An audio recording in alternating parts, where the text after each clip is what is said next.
so ne ruwan zuma in ji wasu suka ce ruwan guba ne. So dangin mutuwa ne shi don ba ya duba rarashi, so guba ne kama da madara yake.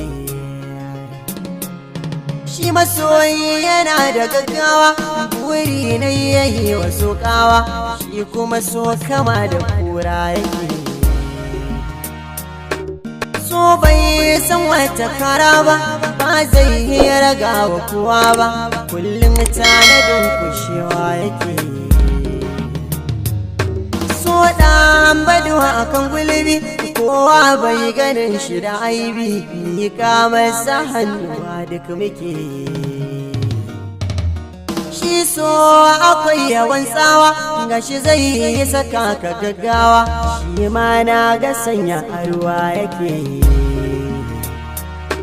So ne bakin duhu zalla, a fakai ita zai yi illa, ciwon so baya bitar sassake. Makarantar sako akwai girma, ɗaliban ta har da gogarma, shi ma so saka shi kuka yake. So ya wuce zuma daɗi, zai sa ka dinga karaɗi, daga kaɗan ɗane shi su ma ake. Ɗacin saba kwatantawa, ga farin ciki ya rusawa, mai yin so zai gane soya yake. Baka yi ba ka gane soya yake.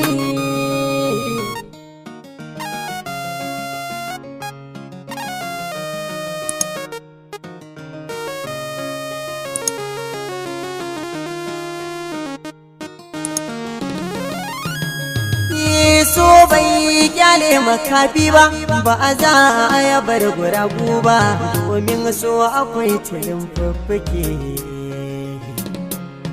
Ba za ka rabe ga yara ba, wanda ba so ta kyara ba, su ma zabirar da su so yake.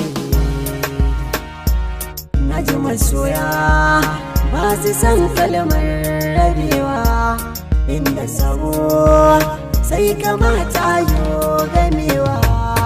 So ba za ya kyale tsofi ba, kuma bai tsallake makwabci ba, na gane shi illatarwa yake. A gari na so akwai fadi, kai gudu ya saka ka fadi, tunda bai so ka bar shi hakanan yake. So ya darar masa dauki, din yana faɗa da sayaki, ko zaki saka shi ƙaura yake. So na iya raba abota, ya harzika ka kai wauta, shin ya zuciyar masoya take. Ni dai iya tunanina, mai so a mai gurin kwana, dan ba maganin shi jinya yake.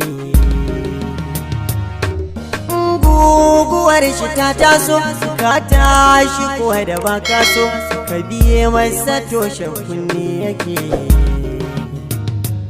So yana rufe idaniya na sani, so yana rufe idaniya na sani.